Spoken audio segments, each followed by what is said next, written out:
Oke, kita ketemu lagi nih buat ngobrolin sumber menarik yang Anda bagikan ke kita. Kali ini kita bakal kupas tuntas kutipan dari buku Pop, Stand Out in Any Crowd, karya Sam Horn. Kedengarannya, wah menjanjikan ya. Siapa sih yang nggak mau menonjol? Persis, dan menonjol di sini tuh bukan sekedar tampil beda biar diliatin gitu ya. Tapi lebih ke gimana caranya ide Anda, proyek Anda, atau bahkan diri Anda sendiri itu benar-benar diingat dan menarik. Nah, itu dia tantangannya. Zaman sekarang kan rame banget ya, susah narik perhatian. Banget. Makanya, misi kita kali ini nih membedah strategi praktis dari buku ini. Yang harapannya bisa langsung Anda pakai atau ya paling nggak mulai kepikiran lah gimana terapinnya. Saya suka nih kerangka yang pakai akronim POP, gampang diingat, POP. Tapi POP ini sebenarnya apa sih? Intinya POP itu singkatan dari purposeful, bertujuan, terus original, sama pithy, ringkas. Purposeful, original, pithy. Oke, jadi gimana caranya komunikasi kita itu punya tujuan yang jelas buat audiensnya. Terus nawarin sesuatu yang baru atau beda. Dan, nah ini penting, disampaikannya singkat padat, biar nempel gitu di kepala. Oh, oke. Biar nggak hilang gitu aja ya di tengah lautan informasi ini. Betul, tujuannya jelas biar pesan Anda tuh nggak tenggelam. Bener banget sih. Perhatian orang sekarang kan, aduh pendek banget ya. Harus cepat dan efektif nariknya. Dan ini penting nih, bukan cuma soal bagus atau berkualitas doang loh. Buku ini ngutip Jerry Garcia dari Grateful Dead. Dia bilang gini, nggak cukup jadi yang terbaik dalam apa yang Anda lakukan. Anda harus dipersepsikan sebagai satu-satunya yang melakukan apa yang Anda lakukan. Wow, satu-satunya ya. Jadi keunikan itu kuncinya. Keunikan. Ada contoh menarik lagi soal kontestan American Idol. Jago nyanyi, suara bagus, orangnya baik. Tapi kata Simon Cowell, dia nggak menonjol. Terus gimana? Ya, akhirnya kesingkir. Padahal berbakat. Ini bukti nyata kalau bakat atau kualitas aja tuh belum tentu cukup kalau nggak ada keunikan yang kelihatan. Oke. Masuk akal banget. Jadi kita mulai dari P yang pertama ya. Purposeful, bertujuan. Gimana caranya biar pesan kita punya tujuan yang jelas? Buku ini nyebut soal Y9 form. Apaan tuh? Kayak formulir pajak. Hahaha, bukan. Tenang aja. Ini lebih kayak checklist buat diri sendiri gitu. Ada 9 pertanyaan kunci yang pakai kata tanya W atau H. Kayak what, why, who, when, where, how lah. Atau kalau Indonesianya apa, mengapa, siapa, kapan, di mana, bagaimana. Oh, semacam panduan gitu ya? Iya, panduan buat dijawab sendiri dulu sebelum ngomong ke orang lain. Kenapa penting? Karena ini fondasinya. Kalau fondasi nggak kokoh, ya bangunannya gampang goyah kan? Bener juga, fondasi ya. Jadi pertanyaan apa aja tuh yang perlu dijawab biar fondasinya kuat? Biar gampang kita kelompokin aja ya. Pertama, soal kejelasan inti. Maksudnya, apa sih sebenarnya yang Anda tawarkan? Terus, masalah spesifik apa yang bisa diselesain? Oke, apa yang ditawarkan, masalah apa yang dipecahkan. Terus? Kedua, fokus ke audiens. Siapa target Anda? Nah, ini yang paling penting. Mengapa ini penting atau relevan buat mereka? Bukan cuma buat Anda loh ya. Iya. Harus dari sudut pandang mereka. Betul. Terus posisi Anda, maksudnya siapa Anda? Kredibilitasnya apa? Kompetitor siapa aja? Dan apa bedanya Anda sama mereka? Oke, posisi kita di antara yang lain. Lanjut, antisipasi resistensi. Kira-kira apa ya keberatan atau keraguan yang bakal muncul dari audiens? Harus dipikirin duluan. Wah, siapin jawaban gitu ya? Semacam itu. Dan terakhir, tujuan akhir. Hasil spesifik apa sih yang Anda harapkan dari komunikasi ini? Kapan, di mana, dan gimana Anda pengen mereka bertindak? Wah, lumayan juga ya kalau dipikirin satu-satu. Tapi emang penting sih, biar nggak asal ngomong. Ada contoh konkretnya nggak di buku? Ada contoh bagus. Dari Michelle Powers, pendiri Nutrien Chef. Dia tuh nggak cuma cerita soal bisnis catering sehatnya. Terus dia gimana? Pas presentasi, dia malah bawa salah satu kliennya yang puas buat ngasih testimoni langsung. Itu cerdas banget. Oh iya, kenapa itu dianggap cerdas?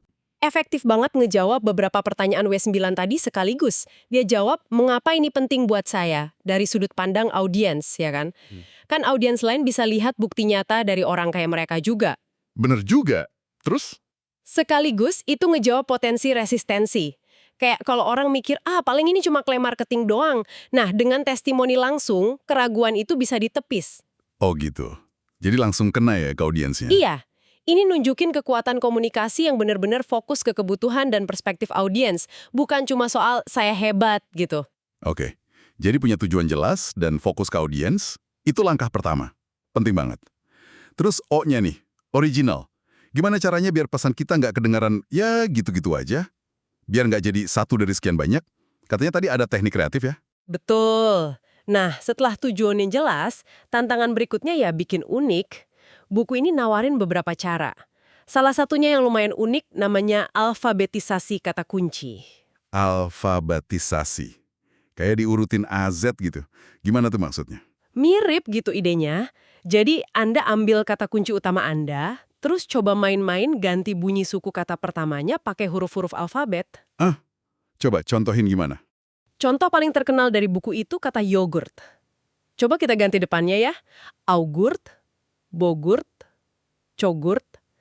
Pas nyampe G, ketemu deh, gogurt. Oh, gogurt yang di tube itu ya? Saya tahu. Nah, itu dia. Jadilah nama produk yogurt kemasan tube yang praktis dan sukses banget. Idenya simple kan? Cuma main ganti bunyi depan aja, tapi hasilnya bisa orisinal banget. Gogurt iya juga ya. Cuma mainan bunyi suku kata aja. Ada contoh lain nggak? Ada lagi, misalnya saddle, pelana kuda, itu Hmm. jadi daddle buat mainan pelana anak-anak yang dipasang di kaki ayahnya. Atau mitten, sarung tangan musim dingin, jadi smitten buat sarung tangan pasangan biar bisa pegangan tangan di dalam satu sarung tangan. Oh, lucu juga ya, smitten. Lucu kan? Bahkan ada cerita anak umur 13 tahun bikin merek pupuk kandang namanya Mupu, dari kata kaupu. Kadang ide paling simpel justru yang paling nempel loh. Mupu. Kreatif juga ya. Jadi intinya bikin nama atau istilah baru yang unik, gampang diingat, kadang agak lucu gitu ya. Apa ini cuma buat nama produk aja? Nggak harus nama produk kok, bisa juga buat nama acara. Contohnya ada Yappy Hour. Yappy Hour kayak happy hour tapi buat anjing. Betul, gabungan dari Happy Hour sama Yap, gonggongan anjing. Buat acara kumpul-kumpul anjing sama pemiliknya. Intinya yaitu menciptakan identitas verbal yang khas dan beda. Oke. Teknik pertama, main kata. Keren. Terus teknik kedua apa nih buat jadi orisinal? Teknik kedua namanya teknik Valley Girl. Jangan terkecoh namanya ya. Ini intinya soal bikin perbandingan atau analogi. Formulanya kira-kira gini. Ini tuh kayak sesuatu yang udah dikenal audiens, tapi bedanya di sini. Oh, jadi pakai perumpamaan biar orang cepat ngerti gitu ya. Kayak jembatan keledai. Tepat. Tujuannya yaitu ngehubungin konsep baru atau yang belum dikenal sama sesuatu yang udah ada di kepala audiens. Kenapa efektif? Karena otak kita tuh lebih gampang proses info baru kalau bisa dikaitin sama yang udah ada. Semacam jalan pintas lah. Contohnya gimana?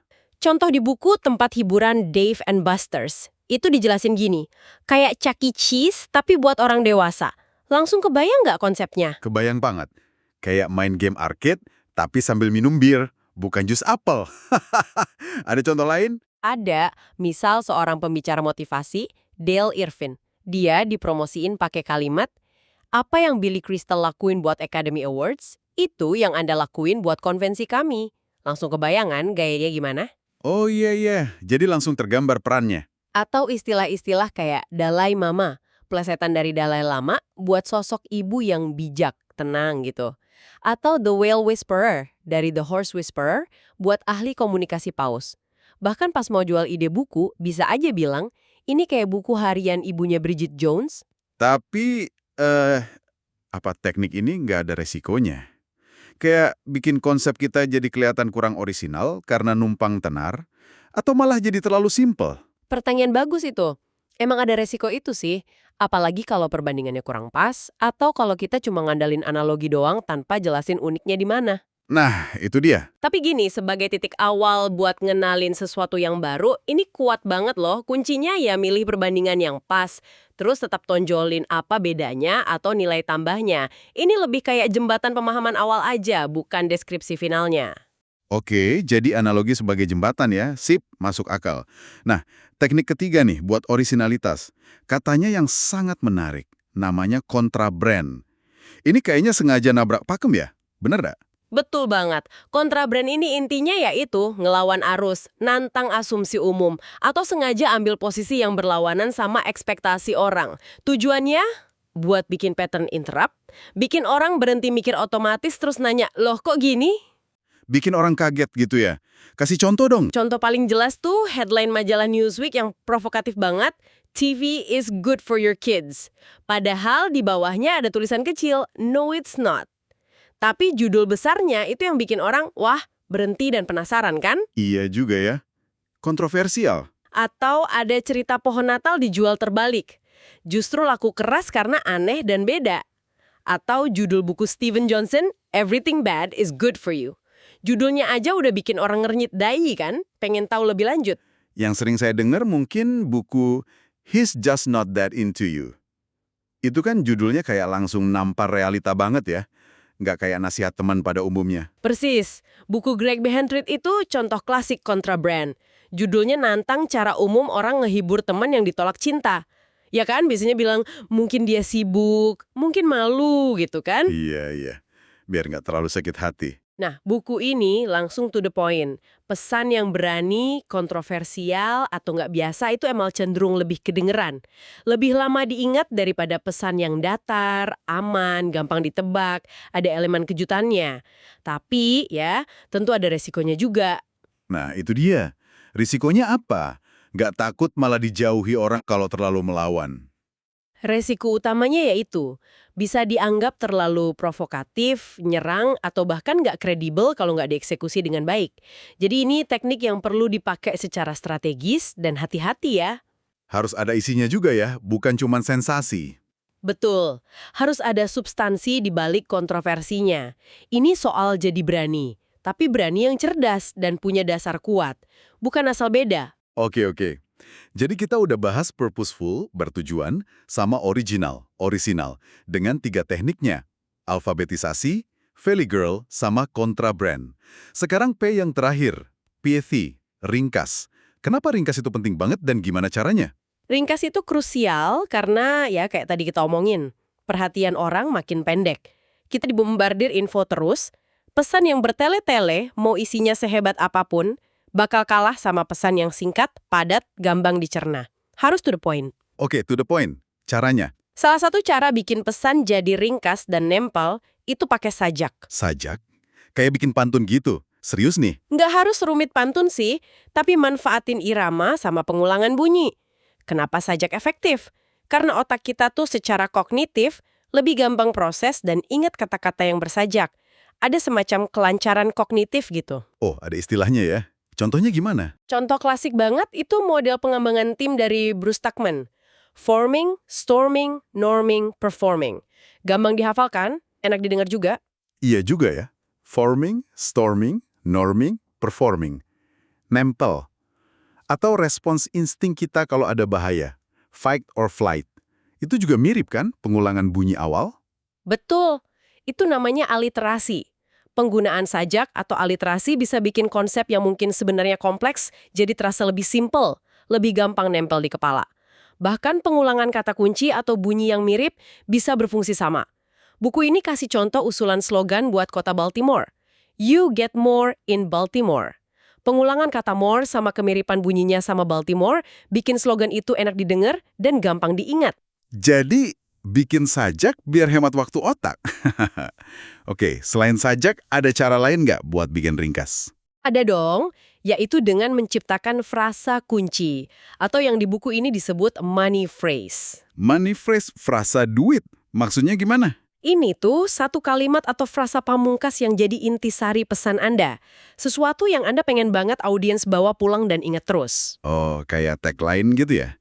Contohnya? Contoh paling ikonik dari film mungkin Show Me the Money dari Jerry Maguire. Pendek, kuat, langsung ke intinya, dan memorable banget kan? Iya banget.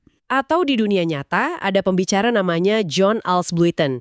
Dia sering banget ngulang kalimat goodness must be taught. Kebaikan harus diajarkan di setiap ceramahnya. Sampai akhirnya itu jadi judul bukunya. Frasa itu nangkep banget esensi pesannya. Jadi, money phrase ini kayak tagline pribadi atau tagline ide kita gitu ya. Gimana cara nemuinnya? Apa muncul gitu aja atau harus sengaja dirancang? Lebih seringnya sih harus dirancang dan dipoles ya. Jarang ada yang langsung cling gitu. Prosesnya mungkin ya brainstorming, coba-coba berbagai versi, sampai ketemu satu frasa yang benar-benar nangkep esensi pesan Anda. Tapi dalam bentuk yang paling ringkas, paling kuat, paling gampang diulang. Ini kayak oleh-oleh verbal lah buat audiens. Oleh-oleh verbal. Oke, saya suka istilahnya. Sip. Jadi, purposeful, original, pithy. 3 pilar POP. Udah kita bahas nih. Tapi kan dapat perhatian sama nyampein pesan ringkas itu baru langkah awal ya. Gimana caranya biar pesan itu benar-benar melekat? Biar nggak dilupain besok pagi gitu. Ada tips lagi nggak dari buku ini? Ada. Setelah berhasil larik perhatian pakai POP, tantangan berikutnya yang ngejaga minat dan bikin pesan itu lengket. Salah satu cara paling ampuh menurut buku ini adalah dengan menggunakan cerita pribadi, first person stories. Cerita. Kenapa cerita? Bukannya orang maunya langsung ke intinya aja ya? Nggak buang waktu. Justru cerita itu yang bikin intinya jadi hidup. Tanpa cerita, pesan kita bisa kerasa kayak teori doang, retorika kosong, atau klaim tanpa bukti. Cerita itu ngasih konteks, ngebangkitin emosi, bikin pesan jadi lebih manusiawi, lebih relatable. Iya sih. Orang kan lebih ingat cerita ya daripada data. Cenderung gitu. Kita lebih kehubung sama cerita daripada sama argumen abstrak doang. Ada contohnya nggak? Cerita pribadi yang efektif gitu. Buku ini nyontohin Rebecca Morgan. Dia cerita pengalamannya di food court. Di satu sisi dia keganggu banget dikejar-kejar orang yang nawarin sampel ayam gratis, sesuatu yang nggak dia pengen. Oke. Di sisi lain dia dengan sukarela jalan ke arah toko cookies coklat. Kenapa? Karena tertarik sama aromanya yang enak banget. Terus apa hubungannya? Cerita simpel ini jadi dasar konsep dia yang namanya chocolate chip cookie marketing. Maksudnya pemasaran yang fokusnya narik pelanggan datang ke Anda kayak aroma cookies itu. Bukan maksa atau ngejar-ngejar mereka kayak sampel ayam tadi. Jadi cerita itu membingkai konsepnya ya. Bikin ide abstrak, pemasaran narik versus maksa, jadi kerasa nyata lewat pengalaman pribadi. Dan mungkin cerita pribadi itu bikin pembicaranya kerasa lebih otentik gitu ya, lebih manusiawi. Tepat sekali. Cerita, apalagi yang nunjukin proses, perjuangan, atau bahkan, ya, kelemahan kita, itu bisa bangun jembatan emosional sama audiens. Mereka jadi ngerasa kenal sama Anda atau ide Anda secara lebih personal. Oke, cerita itu penting, bikin nyambung. Terus apalagi biar melekat? Yang nggak kalah penting setelah cerita nih, bikin segue atau jembatan kembali ke audiens. Jangan sampai kita keasyikan cerita tentang diri sendiri, lupa ngubunginnya sama pendengar. Segue, maksudnya transisi gitu. Kayak, nah, apa artinya cerita tadi buat Anda? Gitu. Betul, itu contoh segue yang bagus banget. Buku ini ngasih contoh tapi sebagai peringatan ya, tentang seorang atlet olimpiade yang ceramahnya kurang ngena. Kenapa kurang ngena? Karena dia cuma fokus cerita, saya dulu begini, saya latihan begitu, saya berhasil karena gitu terus. Tanpa pernah secara eksplisit ngehubungin perjuangan dan pelajarannya sama kehidupan atau tantangan yang dihadapi audiensnya.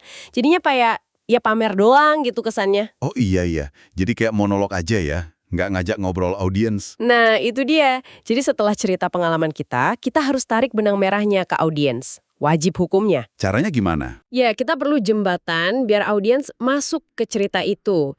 Biar mereka lihat relevansinya buat mereka. Bisa pakai pertanyaan reflektif kayak, pernah nggak Anda ngalamin situasi serupa? Atau gimana prinsip ini bisa Anda terapin di kerjaan Anda? Atau pelajaran apa nih yang bisa kita ambil bareng dari sini? Oh, jadi ngajak mikir bareng ya? Betul, ini ngubah monolog cerita saya, jadi semacam dialog mental. Apa artinya ini buat saya? Bikin audiens ngerasa dilibatin, pesannya jadi kerasa lebih personal dan actionable buat mereka. Oke. Lengkap sudah ya kerangka POP sama cara bikinnya melekat? Jadi kalau dirangkum nih, intinya biar menonjol, komunikasi kita perlu bertujuan, original, ringkas, terus dibuat melekat lewat cerita yang relevan buat audiens. Gitu kan ya? Sip. Dan alat bantunya tadi ada alfabetisasi kata kunci, teknik Valley Girl, kontrabrand, sajak, frasa kunci, cerita pribadi, sama segue. Wah, lumayan banyak juga ya senjatanya. Iya, ini kayak toolkit komunikasi lah. Nggak harus dipakai semua sekaligus sih, tapi kita jadi punya pilihan strategi, tergantung situasi sama tujuan kita apa. Semuanya dirancang bukan cuma biar pesan kita didengar, tapi juga diinget, dipahamin, Dan idealnya sih yang ngedorong tindakan atau perubahan cara pandang. Ini benar-benar kumpulan alat yang praktis ya. Kayaknya nggak cuma buat pebisnis atau marketing deh, tapi buat siapa aja yang pengen idenya didengar dan dihargai. Bener nggak? Tentu saja. Nah, setelah kita ngobrol panjang lebar soal ini nih, mungkin ada pertanyaan buat Anda renungkan sendiri. Dari semua teknik yang kita bahas tadi, main kata, alfabetisasi, pakai analogi, Valley Girl, ngelawan arus, kontra brand, bikin sajak, nemuin frasa kunci, cerita pribadi, sampai bikin jembatan ke audiens, segue, kira-kira ada nggak satu teknik aja yang paling bikin Anda tertarik? Atau yang ngerasa paling mungkin buat dicoba dalam waktu dekat? Satu aja ya. Iya, satu aja dulu. Mungkin buat ide baru Anda atau proyek yang lagi jalan, atau bahkan sekedar cara Anda ngenalin diri di kesempatan berikutnya. Pertanyaan menarik nih. Jadi mungkin nggak perlu langsung coba semua ya. Pilih satu yang paling klik dulu gitu. Benar banget. Seringkali mulai dengan satu eksperimen kecil itu jauh lebih efektif. Nggak terlalu ngebebanin juga kan, daripada nyoba ngubah semuanya sekaligus. Pilih satu yang paling beresonansi atau paling kerasa dibutuhin sekarang, terus coba praktekin aja. Lihat hasilnya gimana. Oke, sip. Sebagai penutup nih, ada kutipan menarik lagi dari Virginia Satir di sumber yang Anda bagikan tadi. Katanya, begitu manusia tiba di bumi ini, komunikasi adalah faktor tunggal terbesar yang menentukan jenis hubungan apa yang dia buat dengan orang lain dan apa yang terjadi padanya. Kalau dipikir-pikir, dalam banget ya maknanya. Dalam sekali. Ini ngingetin kita kalau ngasah cara komunikasi pakai strategi kayak POP, ini tuh bukan cuma soal jualan ide atau biar kelihatan keren doang. Tapi lebih dari itu ya. Jauh lebih dari itu. Ini nyentuh inti dari interaksi manusia. Komunikasi yang lebih bertujuan, lebih orisinal, ringkas, dan nyambung, itu bisa banget ningkatin kualitas hubungan kita, baik personal maupun profesional. Dan ya, seperti kata Satir, bahkan bisa ikut nentuin arah hidup kita dan orang lain juga. Jadi, investasi waktu buat belajar komunikasi yang lebih efektif, itu dampaknya bisa luas banget ya ternyata. Semoga obrolan kita kali ini bisa jadi pemicu nih buat Anda untuk mulai coba salah satu strategi POP ini. Selamat bereksperimen. Selamat mencoba. Dan ingat, komunikasi efektif itu skill, bisa dipelajari dan diasah terus-menerus kok.